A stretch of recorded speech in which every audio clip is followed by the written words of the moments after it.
my personal view, I think no skeletal remains were ever discovered in 2012 May. It is very difficult to accept that from the custody of a premier agency like the CBI, this form of crucial evidence can go missing. The investigation itself was half-baked and everybody was in a rush to charge sheet me because they were running out of time. Rahul Mukherjee claims to be the fiancé of my daughter and he claims that he had last seen her. Ajay news में हम आपको उस murder की mystery से जुड़ी latest update देंगे जिसने एक वक्त पर पूरे देश को हिला कर रख दिया था। आप सभी को साल 2015 में शीना बोरा मर्डर केस याद होगा। दरअसल शीना बोरा हत्याकांड में एक नया मोड़ सामने आया है। 2012 में रायगढ़ के पेन गांव के जंगल से जब्त की गई जिन हड्डियों को सीबीआई ने शीना बोरा के अवशेष बताया था, वो अब लापता है। इस केस में अभियोजन पक्ष ने कोर्ट को ये जानकारी दी। इस तरह की लापरवाही केस में एक बड़ा उलटफेर कर सकती है। हड्डियों को जांच के लिए मुंबई के जेजे अस्पताल भेजा गया था। दरअसल आईएनएक्स मीडिया की पूर्व सीईओ इंद्राणी मुखर्जी की बेटी शीना बोरा की 2012 में गला घोंटकर हत्या की गई थी। आरोप है कि इंद्राणी ने अपने पूर्व पति संजीव खन्ना और ड्राइवर श्यामवर राय के साथ मिलकर शीना की हत्या की थी। इसके बाद शव को महाराष्ट्र के रायगढ़ जिले के पेन गांव के जंगल ले जाकर जला दिया था।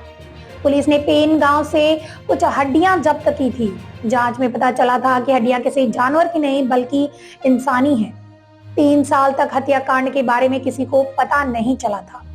2015 में एक अन्य केस में पुलिस ने इंद्राणी के ड्राइवर श्यामवर राय को गिरफ्तार किया था। इस दौरान उसने शीना बोरा की हत्या का खुलासा किया। बाद में जब केस खुला तो पुलिस ने इंद्राणी के पूर्व पति संजीव खन्ना को सबूत मिटाने के आरोप में गिरफ्तार किया था। बाद में केस को सीबीआई को ट्रांसफर किया गया। केस के कुछ टाइम बाद इंद्राणी के दूसरे पति पीटर मुखर्जी को भी गिरफ्तार किया गया। दरअसल शुरुआत में तो सभी को ये लगा कि शीना इंद्राणी की बहन है, लेकिन जब केस परत दर परत आगे बढ़ा तब पता चला कि इंद्राणी शीना की मां थी। जांच में ये बात भी पता चली कि पीटर के बेटे राहुल से शीना की नजदीकियां थी। अक्टूबर 2019 में इंद्राणी और पीटर ने मुंबई की फैमिली कोर्ट से तलाक ले लिया। तलाक के ठीक 4 महीने बाद ही बॉम्बे हाई कोर्ट ने पीटर मुखर्जी को बेल दे दी।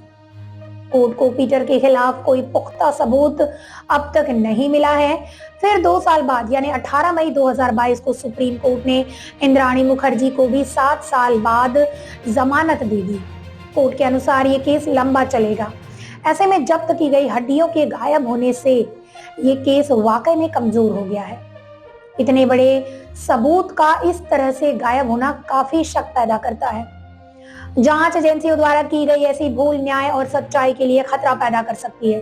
सोचिए, अगर इन सबूतों से दोषियों को पकड़ने में मदद मिलती तो ये केस आसानी से सॉल्व हो सकता था। देश में ऐसे और भी कई हाई प्रोफाइल केस हैं।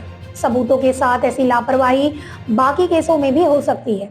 ऐसे में आशा की जा सकती है कि जांच टीम और पुलिस किसी भी तरह की लापरवाही ना बरते। क्राइम न्यूज से जुड़ी ऐसी खास खबरों के लिए आप देखते रहिए एयर न्यूज।